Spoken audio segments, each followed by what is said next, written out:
While Africans argue over borders, somebody controls the minds. While African politicians hold press conferences blaming each other, somebody controls the banks. While African communities riot and burn each other's shops, somebody controls the ports. While we fight, they count the profits. Today we expose them.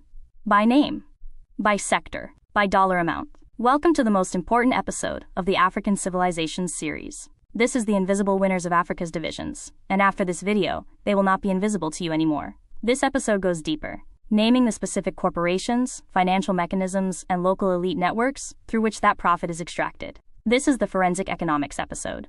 Before we continue, it is important to understand the mission behind Geopolitics Academy. This platform was created to preserve knowledge, culture, music, and stories that often go unheard or are forgotten. Geopolitics is not just about content. It is about building independent systems of learning, creativity, and empowerment.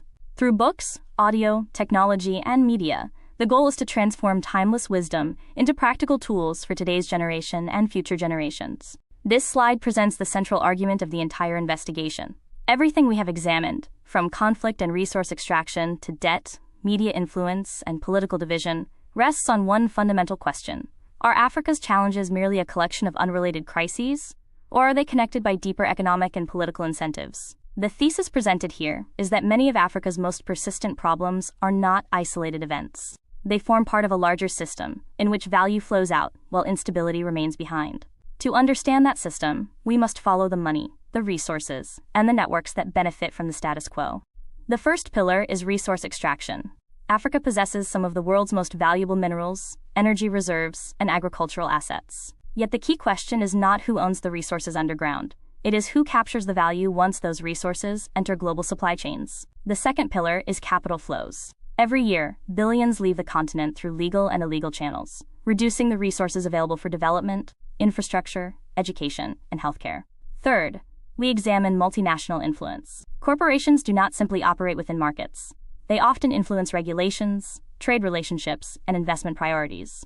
Understanding these dynamics is essential to understanding modern power. The fourth pillar focuses on local elite networks. No extraction system functions without intermediaries. Political, commercial, and institutional actors often determine whether public wealth serves the population or private interests. Finally, we arrive at the counter-architecture. If wealth can be extracted through systems, then prosperity can also be built through systems. The challenge is not merely exposing the architecture of loss, but designing an architecture of recovery. This presentation is therefore not only an investigation into what has gone wrong. It is an examination of how power operates, how wealth moves, and how a different future can be constructed. Because before a system can be changed, it must first be understood. Here we reveals the scale of what might be called Africa's invisible extraction economy. These are not statistics that dominate headlines, yet together they help explain why a continent so rich in resources often struggles to translate that wealth into broad-based prosperity. Start with the first number, $80 billion. This represents wealth leaving Africa every year through illicit financial flows, tax avoidance, transfer pricing manipulation, corruption, and other mechanisms. It is money that could otherwise be invested in roads, power generation, education, healthcare, and industrial development. Then consider the Democratic Republic of Congo. Beneath its soil lies an estimated $24 trillion in mineral wealth, including resources essential to the modern global economy. Yet despite this abundance, large parts of the country continue to face instability, poverty, and underdevelopment. The contrast between resource wealth and human outcomes demands explanation. The next figure is equally striking. Africa spends roughly $163 billion annually servicing debt. That is more than many nations spend on the very investments, education, healthcare, infrastructure, and innovation that create long-term prosperity and stability. Now look at the value chain. For every dollar generated from many mineral exports, only a small fraction remains within African economies. Most of the value is captured further downstream through refining, manufacturing, branding, financing, and global distribution networks located elsewhere. The debt burden tells a similar story. More than $1 trillion in external obligations shapes policy choices, investment priorities, and economic flexibility across the continent. Finally, consider mineral royalties. In many cases, the percentage of value retained by producing countries remains remarkably low compared with the overall wealth generated from those resources. The purpose of this slide is not to provoke outrage. It is to encourage understanding. These figures reveal that the central challenge is not a lack of wealth. The challenge is how wealth moves, who captures it, and who benefits from the systems that govern it. Because once we understand the scale of extraction, we can begin to discuss the scale of transformation required to reverse it. This chapter begins with a simple but profound question. If Africa is one of the richest regions on Earth in natural resources, why do so many of its resource-rich communities remain poor? For generations, Africa has supplied the world with gold, diamonds, cobalt, coltan, oil, uranium, copper, and countless other strategic resources. These materials power global industries, fuel technological innovation, and generate enormous wealth. Yet the benefits are often distributed very unevenly. To understand why, we must follow the entire value chain. Who digs the minerals? Often it is African workers and communities living closest to the resources. Who bears the environmental costs, displacement, and social disruption? Again, it is usually those same communities. But who refines the minerals? Who manufactures the final products? Who controls the shipping networks, financing systems, commodity exchanges, patents, and global brands? These stages of the value chain frequently capture far more wealth than the extraction itself. This chapter is therefore not simply about mining. It is about ownership, value capture, and economic power. It is about understanding why a country can export billions of dollars in raw materials while importing finished products at many times the value. We will examine how extraction systems were built, who benefits most from them, and why resource-rich regions often experience conflict, instability, and underdevelopment, despite sitting atop immense wealth. Most importantly, we will explore an uncomfortable reality. The problem is not that Africa lacks resources. The problem is that too much of the value created from those resources leaves Africa before it can be transformed into prosperity for African people. The central question of this chapter is therefore not simply who owns the resources underground. It is who controls the wealth once those resources leave the ground. Because the difference between poverty and prosperity is often not what a nation possesses, but how much value it retains from what it possesses. This slide challenges one of the most persistent myths about Africa, that it is a poor continent. When we examine the resources listed here, a different picture emerges. Africa is not poor in natural wealth. In many respects, it is one of the richest regions on Earth. Look at the numbers. Around 70% of the world's cobalt, essential for electric vehicles and smartphones. Nearly 90% of platinum reserves, critical for industrial and emerging hydrogen technologies. Around 80% of coltan, a mineral found in virtually every electronic device. Vast deposits of gold, diamonds, uranium, oil, gas, and some of the world's most productive agricultural land. These are not niche commodities. They are the building blocks of the modern global economy. Every smartphone, electric vehicle, data center, aircraft, financial reserve system, and energy network depends, directly or indirectly, on resources found in Africa. The question, therefore, is not whether Africa possesses wealth. The question is, who captures the value generated by that wealth? Notice another pattern. Many of the continent's most resource-rich regions have also experienced some of its most persistent instability. From the mineral belts of the Democratic Republic of Congo to oil-producing regions and strategic mining zones across the continent, wealth and conflict often appear side by side. This chapter asks us to rethink the conversation. Perhaps Africa's challenge is not resource scarcity, but value capture. Not a lack of assets, but a lack of control over the systems that transform those assets into lasting prosperity. Imagine if more refining, manufacturing, financing, research, and technology development took place within Africa rather than outside it. The economic impact would be transformative. The central lesson of this slide is simple. Africa is not sitting on potential wealth. It is sitting on actual wealth. The challenge is ensuring that the benefits of that wealth flow first to the people and communities from which it comes. Because the world's resource treasury should not remain the world's poorest beneficiary. This slide answers one of the most important questions in the entire presentation. If Africa possesses so much wealth, how does so much of that wealth leave the continent? The answer is that extraction today is rarely a man with a shovel taking resources away. It is a system of contracts, accounting practices, legal structures, and financial engineering that quietly transfers value elsewhere. Take transfer pricing. A subsidiary in Africa can sell resources to a related company abroad at artificially low prices. The profit then appears in a low-tax jurisdiction, rather than where the resource was actually produced. The wealth is created in Africa, but the taxable profit appears somewhere else. Management fees work similarly. Local operations pay large fees to parent companies for consulting, administration, or technical services. On paper, these are business expenses. In practice, they can shift substantial profits out of the country. The same pattern appears with intellectual property royalties. A mining company may register patents, trademarks, or extraction techniques in an offshore jurisdiction, and then charge its African operation for using them. Money moves out without a single truck crossing a border. Stabilization clauses lock governments into agreements that prevent them from adjusting taxes or royalties, even when commodity prices soar. Countries become trapped in deals negotiated decades earlier, while corporations capture the upside. Thin capitalization uses internal loans to make profitable operations appear heavily indebted, reducing tax obligations. Procurement steering directs contracts back to parent company suppliers, ensuring additional value leaves the local economy. Individually, each mechanism may appear technical. Together, they form an extraction machine. The key lesson is that modern extraction is often invisible. It does not always occur through conquest or direct control. It happens through contracts, balance sheets, legal frameworks, and financial structures. That is why understanding these mechanisms matters. Because before wealth can be retained, people must first understand how it is being transferred. The story of African extraction today is not just about what leaves the ground. It is about what leaves the books. These 6 corporations alone generate hundreds of billions in annual revenue from African resources. Combined, they employ very few African workers in senior positions and pay royalties far below what the commodities justify.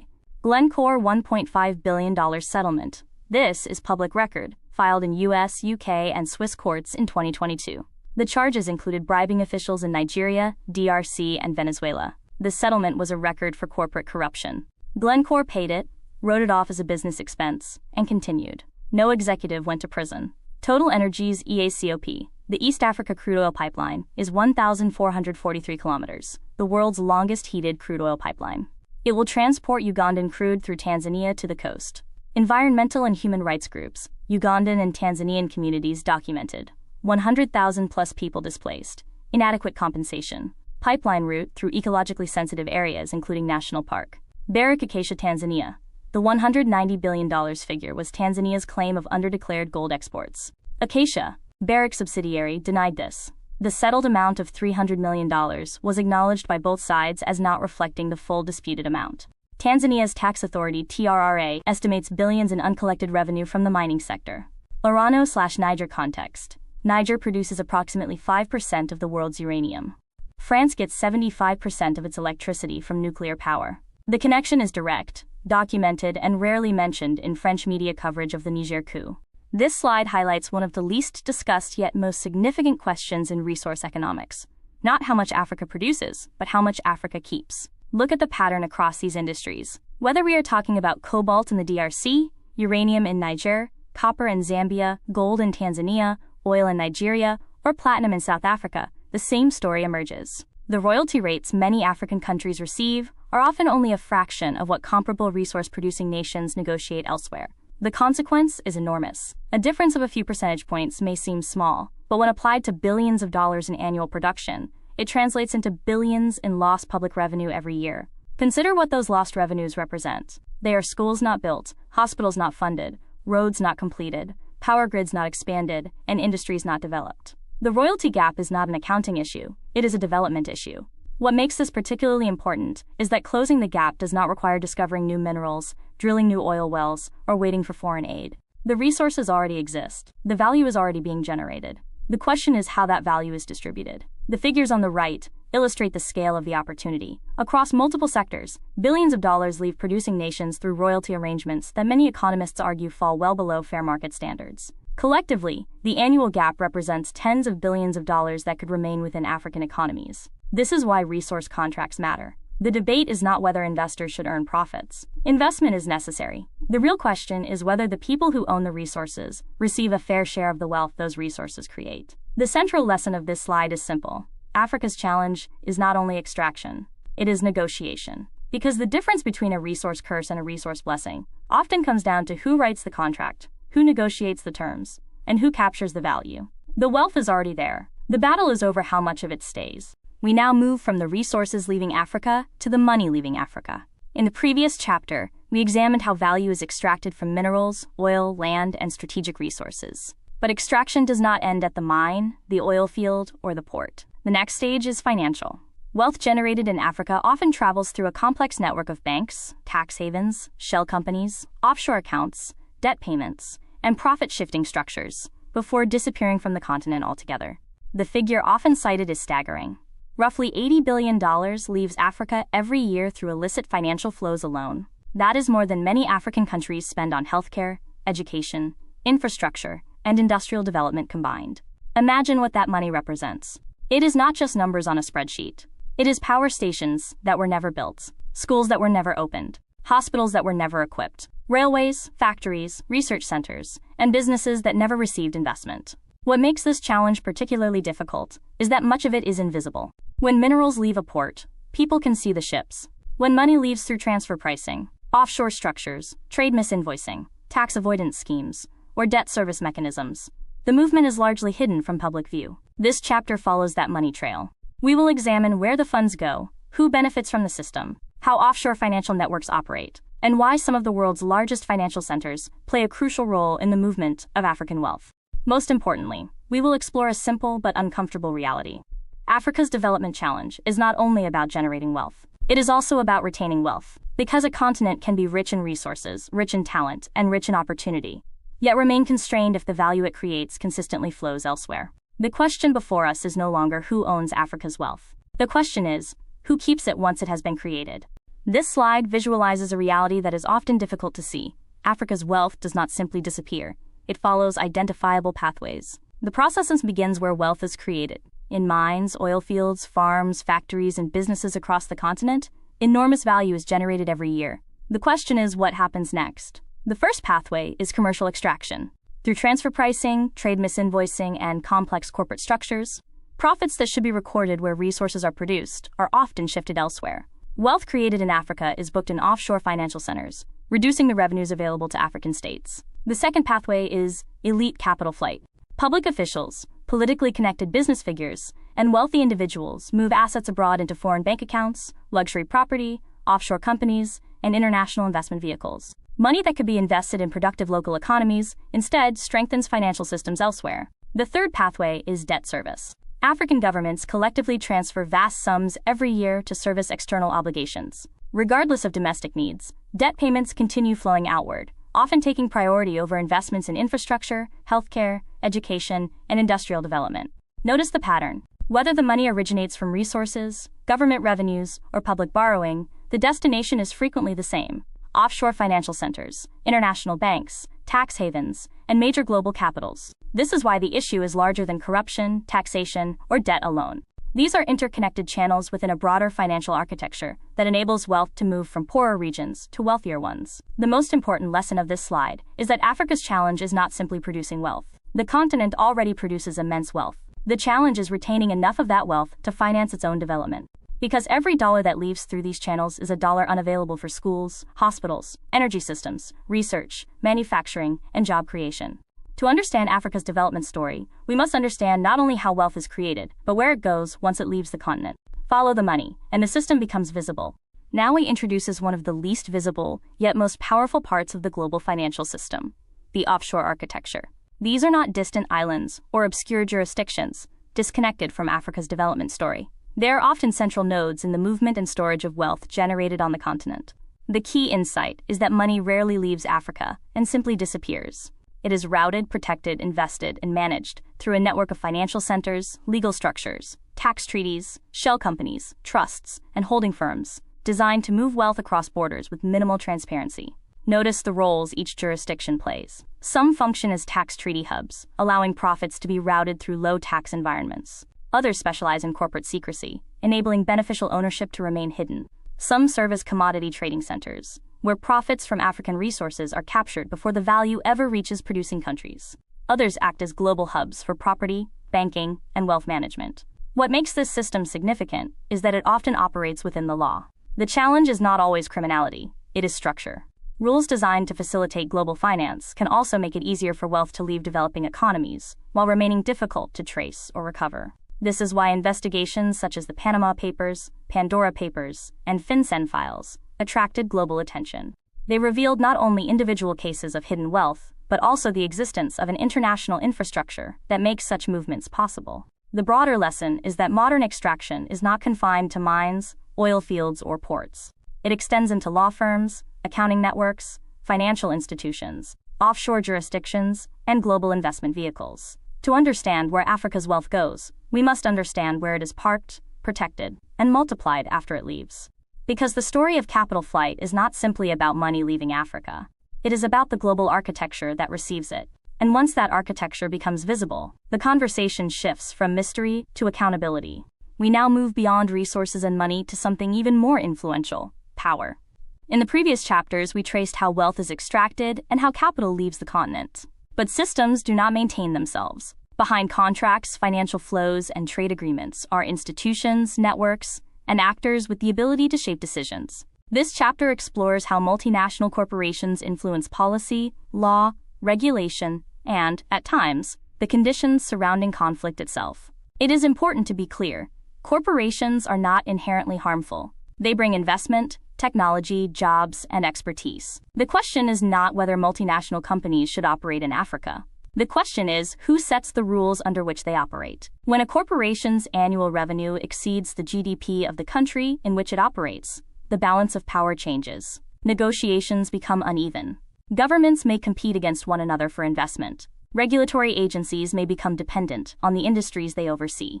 Public interests can become secondary to commercial priorities. Influence rarely appears as direct control. More often, it operates through lobbying, campaign financing, legal pressure, trade negotiations, public relations, consulting networks, and privileged access to decision makers. The result is that policies affecting millions of people can be shaped by a relatively small number of powerful economic actors. This chapter examines how multinational influence works in practice. We will explore how contracts are negotiated, how laws are shaped, how regulatory frameworks are influenced, and why some corporations gain extraordinary leverage over strategic sectors such as mining, energy, agriculture, telecommunications, and finance. Most importantly, we will ask a deeper question. When decisions are made about Africa's resources, labor, markets, and future development, whose interests are being prioritized? Because economic power is never just about money. It is about influence. And influence determines who writes the rules, who benefits from the system, and who bears its costs. To understand modern Africa, we must understand not only where the wealth goes, but who has the power to decide where it goes. Policy capture is the most sophisticated form of extraction because it makes the host government complicit in its own exploitation. World Bank mining code drafting. This is documented in detail by the Third World Network and the Southern African Resource Watch. In Sierra Leone, 2009 Mines and Minerals Act, Guinea, 2011 Mining Code, and Tanzania, 2010 Mining Act, the World Bank's International Finance Corporation, IFC, provided technical drafting assistance.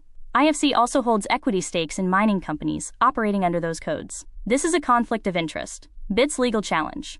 Ecuador successfully challenged multiple BITs in the early 2010s, withdrawing from the ICSID, World Bank's Arbitration Center. Bolivia and Venezuela also withdrew. Several African nations have begun reviewing their BIT obligations. South Africa canceled several BITs in 2013 after the Piero Foresti case. Italian investors sued SA over BEE requirements. South Africa's Constitutional Court ruled the BIT unconstitutional. EU agricultural subsidies. The CAP, Common Agricultural Policy, is acknowledged by WTO rules as trade distorting, but is exempt from WTO agricultural subsidy disciplines under a special EU carve-out. African smallholder farmers cannot compete with EU-subsidized imports on their own continent. OECD BEPS. The G20 OECD Base Erosion and Profit Shifting Framework was developed in 2013 to 2015. African countries were observers, not members. The framework they must comply with was written without them. The Vedanta Zambia case is the most instructive because it shows that the threat of ISDS is the most powerful weapon. Zambia's copper royalty chronology. In 2008, Zambia raised copper royalties from 0.6% to 3% during a copper price boom. Mining companies, including Vedanta, threatened ISDS arbitration. Zambia reduced royalties to 3% from 3%. In 2012, Zambia raised to 6%. Companies again threatened arbitration and began a public campaign about investment climate. Zambia backed down. This cycle, legitimate tax policy reversed under legal threat, is repeated across extractive sectors on the continent. Cost of ISDS defense. African governments typically spend $5 to $10M defending a single ISDS case even when they win. The legal costs alone function as a tax on sovereignty, discouraging African governments from any policy that might trigger corporate claims. Colombia Padamos case. This is important because it establishes that corporations can claim compensation for environmental regulation. If this principle applied universally, no government could regulate mining without liability, making environmental protection economically impossible. Port control is one of the most strategically important and least discussed dimensions of extraction. You cannot export a cobalt mine. You cannot fly out a gold bar commercially without a port or airport. Whoever controls the infrastructure of export controls the economic destiny of the hinterland. And right now, most African port infrastructure is under 25 to 50-year concession to foreign operators. DP World Djibouti. This is a genuine geopolitical conflict. In 2018, Djibouti nationalized Dorala Container Terminal from DP World after DP World lost a concession dispute. DP World sued at international arbitration and won. Djibouti was ordered to pay hundreds of millions in compensation for taking back its own port. China then invested in a new port in Djibouti, Dorale Multipurpose Port. The US, France, China, Japan, Italy, and Saudi Arabia all have military bases in Djibouti to protect their access to the port routes. CMA-CGM French State Link. CMA-CGM received €1.05 billion in French state-guaranteed loans during COVID-19. The French state then acquired a small equity stake. The company is France's largest publicly visible instrument of maritime commercial influence in Francophone Africa. Container terminal pricing. Port terminal operators set the handling fees for all goods. In ports with monopoly terminal operators, one company controls all container handling. The operator sets prices that all importers and exporters must pay. This is an invisible tax on all trade, controlled by a foreign entity, paid by African importers and exporters. If you are serious about Africa's future, you must also become serious about personal growth, execution, discipline, entrepreneurship, and building. Knowledge without implementation changes nothing. That is exactly why I'm building the GrioWave Inner Circle, an execution-focused community for builders, creators, entrepreneurs, and purpose-driven individuals. A space focused on accountability, implementation, entrepreneurship, transformation, AI and digital leverage, community, and real progress. Weekly live sessions. Execution systems. Focused builders. Real conversations. Real growth. If you are tired of consuming endlessly and ready to start building intentionally, scan the QR code or use the link below to join the early interest list. Stop consuming. Start building. Don't build alone. Join the GrioWave Inner Circle and connect with a community focused on real execution and transformation. Scan the QR code to begin. This is the most uncomfortable chapter because it requires us to name African actors in the extraction system. External corporations cannot extract without local cooperation. They need licenses, political protection, conflict management, and social legitimacy. They buy all of these from local elites, who have access to state power. This chapter does not absolve the external actor. They are the primary beneficiary. But it does require us to hold the local intermediary accountable. Because without them, the machine does not work. This slide addresses one of the most uncomfortable realities in the story of extraction. No external system can operate for long without internal partners. Throughout this presentation, we have examined multinational corporations, financial institutions, offshore networks, and foreign interests. But extraction is rarely imposed from the outside alone. It often depends on local actors who facilitate, protect, and profit from the system. The term comprador elite refers to individuals who use political, military, financial, or commercial influence to broker access to national wealth in exchange for personal gain. Public assets generate private fortunes, while national development is delayed. The political license broker turns concessions, permits, and contracts into opportunities for patronage rather than public benefit. The military-commercial complex emerges when security institutions become tied to commercial interests, creating incentives to protect profitable arrangements rather than resolve underlying problems. The technology and telecom gatekeeper demonstrates how control over licenses, communications infrastructure, and digital markets can generate immense wealth while reinforcing political influence. Similarly, the development finance insider can negotiate loans that create long-term public liabilities, while delivering short-term rewards to a small network of decision-makers. The key point is not that every politician, soldier, business leader, or public servant is corrupt. Most are not. The point is that systems of extraction often rely on a relatively small group of insiders, willing to place private interests above public interests. This is why Africa's challenge is not simply external domination. It is also a question of governance, transparency, accountability, and institution building. A nation can renegotiate contracts, reclaim resources, and resist external pressure. But lasting change becomes difficult when those entrusted to protect public wealth become participants in its extraction. The deeper lesson is simple. Economic sovereignty is not only about confronting external actors. It is also about ensuring that national wealth serves the public good, rather than private networks. No extraction system survives without enablers, and no transformation succeeds without accountability. Neo-patrimonialism is the academic term often used to describe what many people simply call corruption. But it is important to understand it structurally, not culturally. It is not an African cultural trait. It is a governance system that emerged when colonial states were designed for extraction rather than citizen service. Post-independence governments inherited weak institutions and external actors often found personalized power networks easier to influence than strong democratic institutions. This slide examines what happens when public institutions stop serving citizens and become vehicles for private enrichment. In neo-patrimonial systems, state resources, public offices, and government power are used to reward loyalty, maintain patronage networks, and secure political survival. The first pattern is personalized resource control. State-owned enterprises and public revenues intended for national development can become sources of private wealth, with contracts awarded through loyalty rather than merit. The second pattern is ethnic patronage. Access to resources becomes linked to political identity, encouraging competition between communities for control of state benefits, rather than competition over ideas, policies, or performance. The third pattern is security sector commercialization. Military and security institutions become involved in business activities, creating incentives that may conflict with their public responsibilities. The fourth pattern is land and agricultural capture. Land concessions, subsidies, and development programs intended for citizens become concentrated among politically connected networks. The key lesson is that these are not isolated governance failures. They are economic systems that shape who receives opportunities, who controls wealth, and who benefits from national resources. This matters because sustainable development requires institutions that serve citizens rather than factions. Entrepreneurs, workers, investors, and communities all depend on transparent, accountable, and predictable governance. Ultimately, the question is simple. When a nation's resources generate wealth, who should benefit?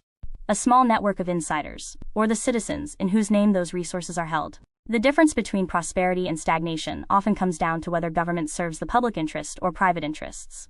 This slide asks a simple but important question. Who actually controls the financial plumbing through which African economies operate? When people think about economic power, they often think about governments, but finance is about infrastructure. Who lends? Who clears transactions? Who manages wealth, and who writes the rules? Those actors often have influence that extends far beyond elections. At the top of the system sit institutions such as the IMF and World Bank. Their loans can provide critical financing during crises, but they also come with policy conditions that influence economic decisions. The result is that many African governments operate within financial frameworks, shaped partly outside their borders. The next layer is trade finance. Global banks play a central role in moving money, financing exports, and connecting African businesses to international markets. When correspondent banking relationships are withdrawn, entire economies face higher transaction costs and reduced access to global financial networks. Control over financial access becomes a form of economic leverage. We then encounter elite wealth management.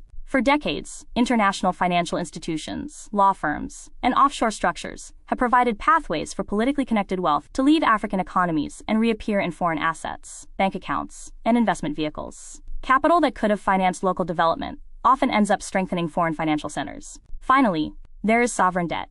Many African bonds are issued under foreign legal jurisdictions, meaning disputes are frequently resolved in courts outside Africa. This creates a system where borrowing may occur domestically, but many of the governing rules are external. The broader lesson is not that finance itself is the problem. Modern economies need lenders, banks, investors, and capital markets. The question is who designs the rules, who benefits from them, and who holds the greatest bargaining power. Because financial systems do more than move money. They shape policy choices, development priorities, and national sovereignty. To understand power in the modern world, follow the money.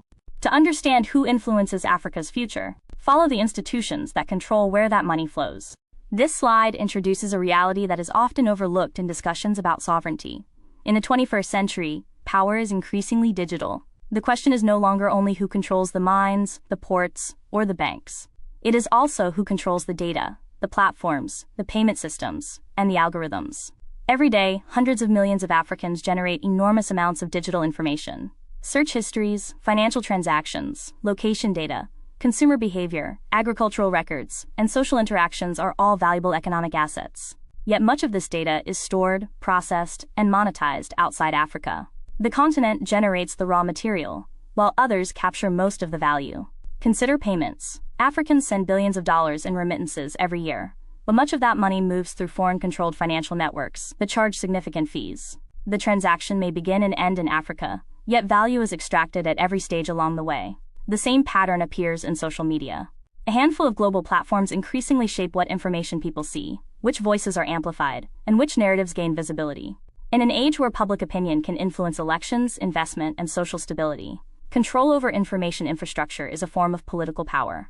Connectivity itself is becoming strategic. Satellites, cloud services, undersea cables, and digital infrastructure determine who can access the internet and under what conditions. Ownership of these systems increasingly translates into influence over economies and societies. Agriculture and fintech reveal another layer. The data generated by African farmers, businesses, and consumers often becomes an asset owned by technology companies and investors located elsewhere. Innovation may happen in Africa, but ownership and long-term profits frequently flow abroad. The central question raised by this slide is simple.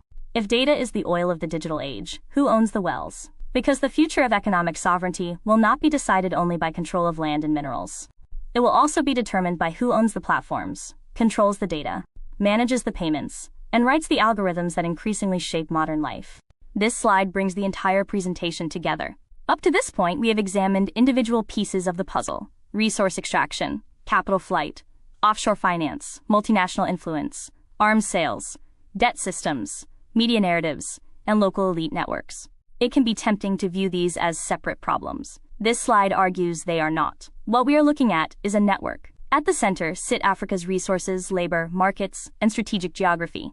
Around that center are multiple actors that appear independent, but often benefit from the same outcomes. Extractive corporations secure access to minerals, energy, land, and raw materials. Port and logistics operators move those resources to global markets. Banks and financial institutions facilitate transactions, debt arrangements, and capital flows. Tax havens and offshore jurisdictions provide mechanisms for profits and wealth to be transferred beyond public scrutiny. Arms dealers profit when instability creates demand for weapons and security services. Local political and business elites act as intermediaries, connecting domestic power structures to international economic interests. Each actor performs a different function, yet they are connected by a common incentive: maintaining access to value generated in Africa. This is why focusing on a single villain rarely explains the full picture. Remove one actor and another often takes its place, because the system itself remains intact. The issue is not merely individual behavior. It is the architecture of incentives that rewards extraction, fragmentation, and dependency.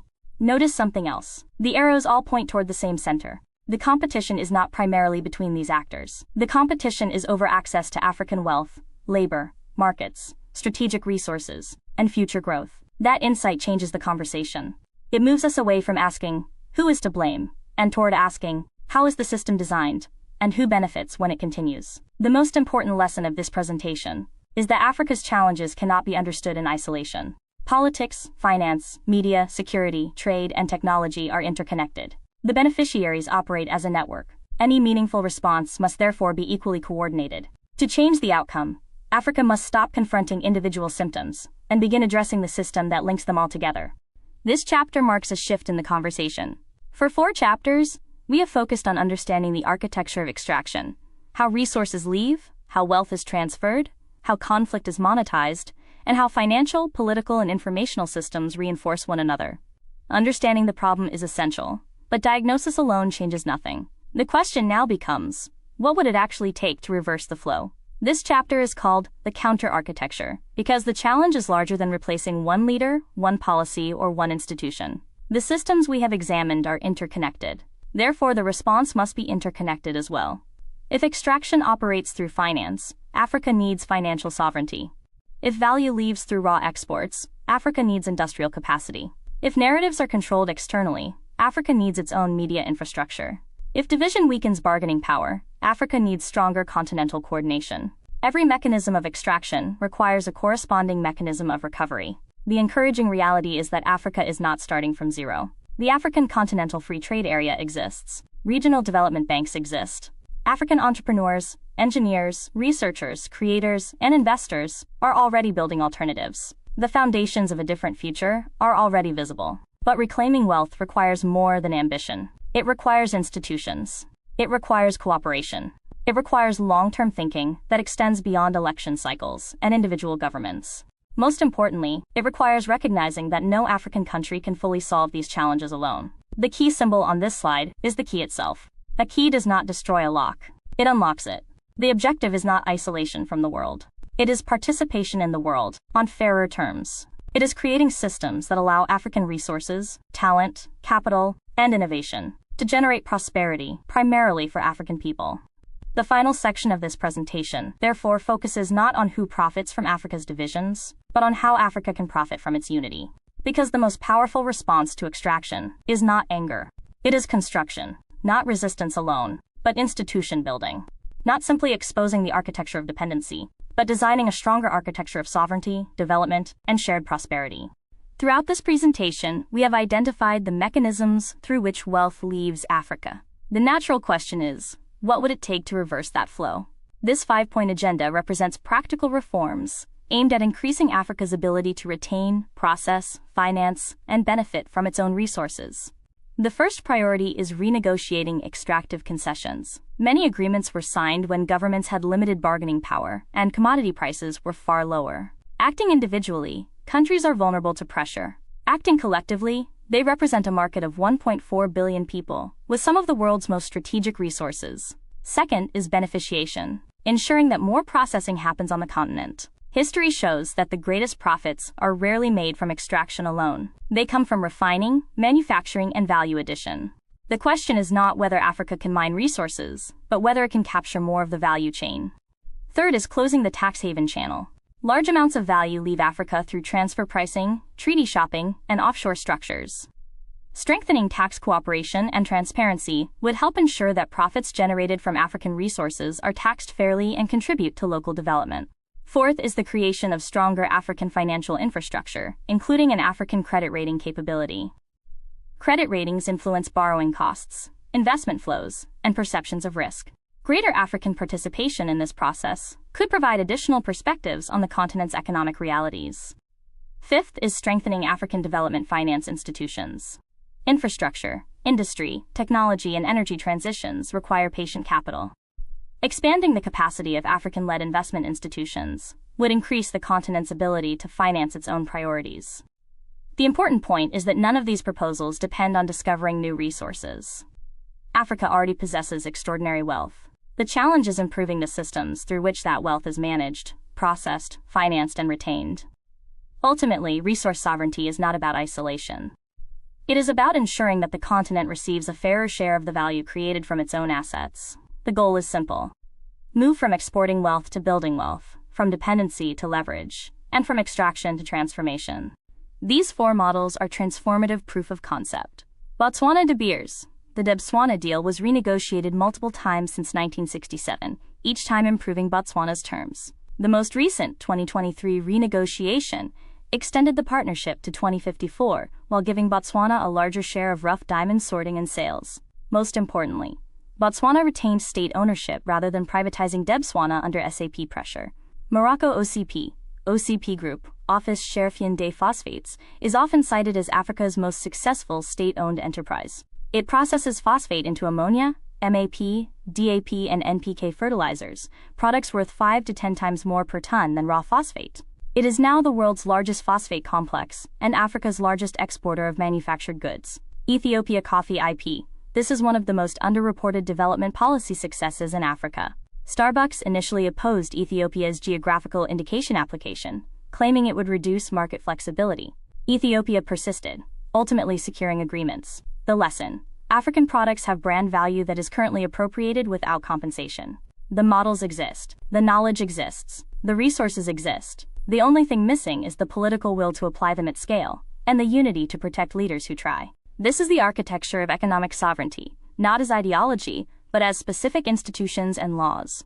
African SWF pooling, 10 sovereign wealth funds with a combined $50 minus $80 billion in assets, already exist in Africa. If their investment mandates were aligned with African industrial policy, rather than maximizing returns through Western financial markets, they could collectively fund the Pan-African infrastructure that currently requires foreign debt. CBCR, country-by-country reporting. The EU's CBRD, country-by-country reporting directive, came into force in 2024, requiring large multinationals to publish tax paid in each EU country publicly. A similar requirement attached to AFCFTA trade access would make transfer pricing visible and enforceable without requiring changes to international tax law. Pan-African education point. Deliver this with passion. Every adult watching this video who did not know about transfer pricing, ISDS, or the CFA franc, is a product of an education system that was deliberately designed to produce workers for foreign companies, not sovereign citizens of a free continent. That changes with one generation, if we choose to change it. The Diaspora Action Agenda is the most directly applicable for most of the Griot Wave audience. Shareholder activism. The precedent is well established. Institutional investors, CalPERS Pension Fund, Church of England Investment Arm, Norwegian Government Pension Fund, have all filed shareholder resolutions at extractive companies requiring human rights impact assessments. Individual shareholders can submit resolutions, typically requiring 1% of shares. African diaspora professionals pooling even modest holdings could sponsor resolutions at Glencore AGMs. BVI beneficial ownership. The UK has repeatedly committed to requiring the British Virgin Islands, a UK overseas territory, to implement a public beneficial ownership register. As of 2024, this commitment has been repeatedly delayed following lobbying from the financial services industry. African diaspora voters in UK constituencies can make this a direct political issue. Diaspora bonds. Ethiopia's $1 billion diaspora bond 2011 raised $400 million in its first phase, below target but proof of concept.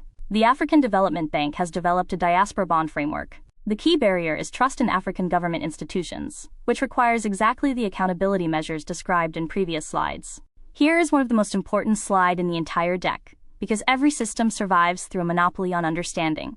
If people do not understand how a system works, they cannot challenge it. Knowledge is the first form of resistance. The thinkers and institutions on this slide provide the intellectual tools needed to understand the structures we have examined throughout this presentation. Walter Rodney remains essential because he demonstrated that African underdevelopment was not an accident of history, but the result of identifiable political and economic processes. His work provides the historical foundation for understanding extraction. Jason Hickel extends that analysis into the modern era, documenting how wealth continues to move from the global south to the global north through trade, finance, and unequal economic relationships. His work helps quantify what many people only sense intuitively. Ndongo Sambasila focuses on monetary sovereignty and the CFA franc system, showing how currency arrangements can shape economic independence. Grieve Chelwa examines the political economy of resource-rich African states, helping explain why natural wealth does not automatically translate into widespread prosperity. The institutions listed here are equally important. Global Financial Integrity, Tax Justice Network, the Sentry, and the African Center for Investigative Journalism provide something essential: evidence. They trace money flows, expose offshore networks, document corruption, and reveal the financial structures that often remain hidden from public view.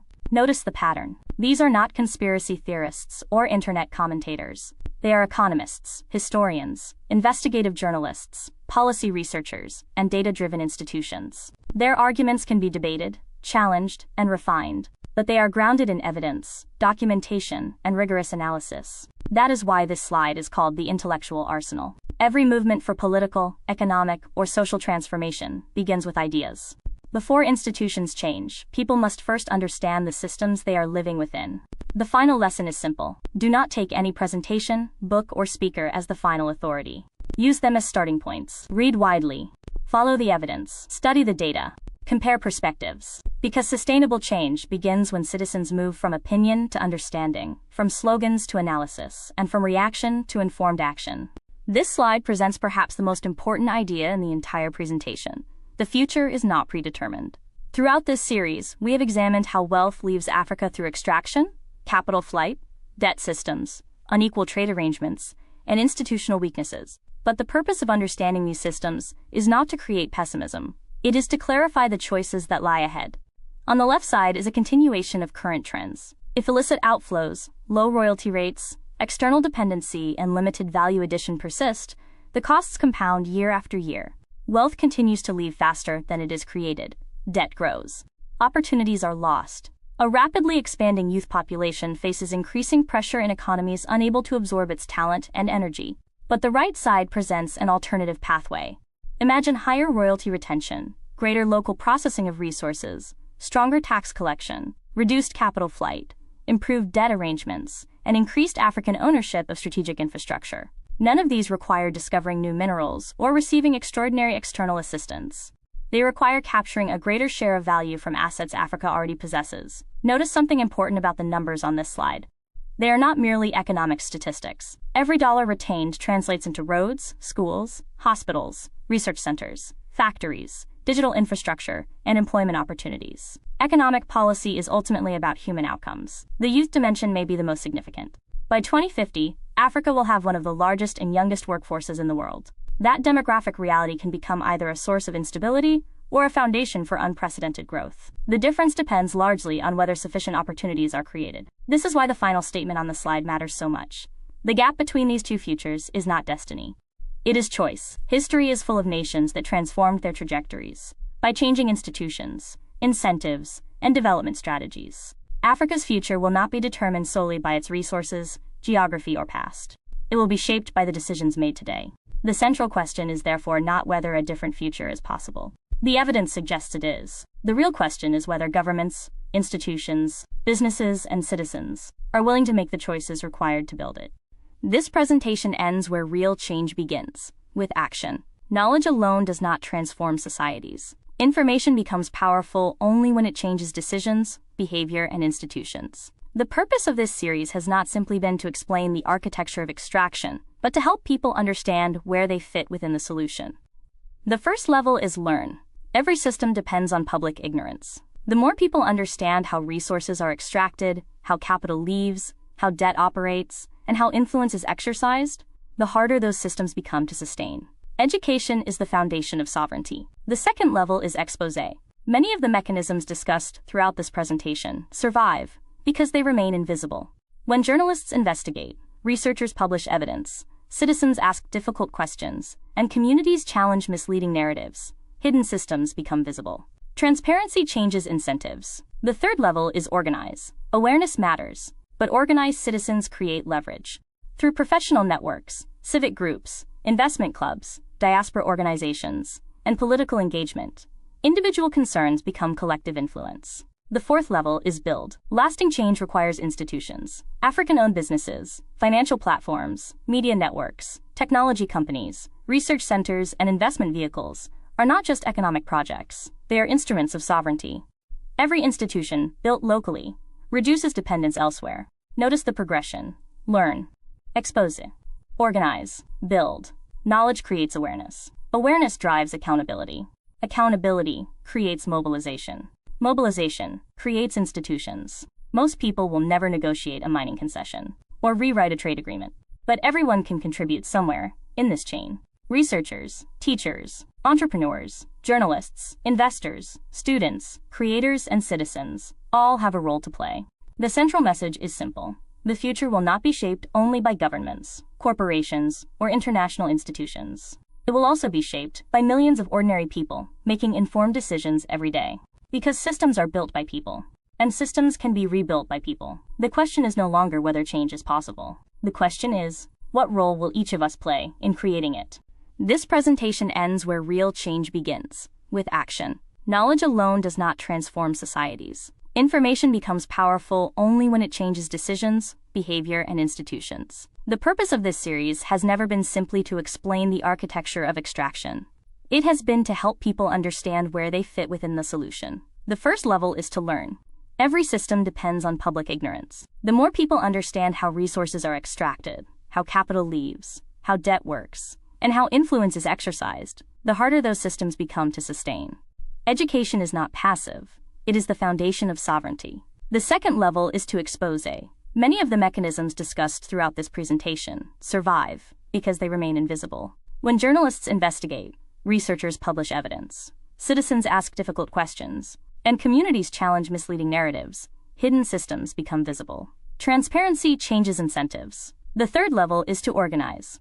Awareness matters, but organized citizens create leverage. Through professional networks, civic organizations, diaspora groups, investment clubs, research institutions, and political engagement, individual concerns become collective influence. The fourth level is to build. Lasting change requires institutions. African-owned businesses, financial platforms, media networks, technology companies, research centers, and investment vehicles are not just economic projects, they are instruments of sovereignty. Every institution built locally reduces dependence elsewhere. Notice the progression. Learn. Expose. Organize. Build. Knowledge creates awareness. Awareness drives accountability. Accountability creates mobilization. Mobilization creates institutions. Most people will never negotiate a mining contract or redesign a trade agreement, but everyone can contribute somewhere in this chain. Researchers, teachers, entrepreneurs, journalists, investors, students, creators, and citizens all have a role to play. The future will not be shaped only by governments, corporations, or international institutions. It will also be shaped by millions of informed people making deliberate choices every day. Systems are built by people, and systems can be rebuilt by people. The question is not whether change is possible. The question is what role each of us will play in creating it. Before you go, help this message reach more people. If you learned something new today, like the video, subscribe for more deep dives, and share this with someone who still thinks Africa is a country. Small conversations can challenge big misconceptions, and every share helps expand understanding. If you want to explore this topic further, scan the QR code for additional resources, recommended readings, maps, and extended discussions. There is far more to Africa than what can fit into a single episode, and this is only the beginning of a much deeper journey into the continent's history, cultures, people, and future. And if you'd like a deeper dive into any topic related to Africa or Pan-Africanism, leave a comment below and we'll cover it in a future video.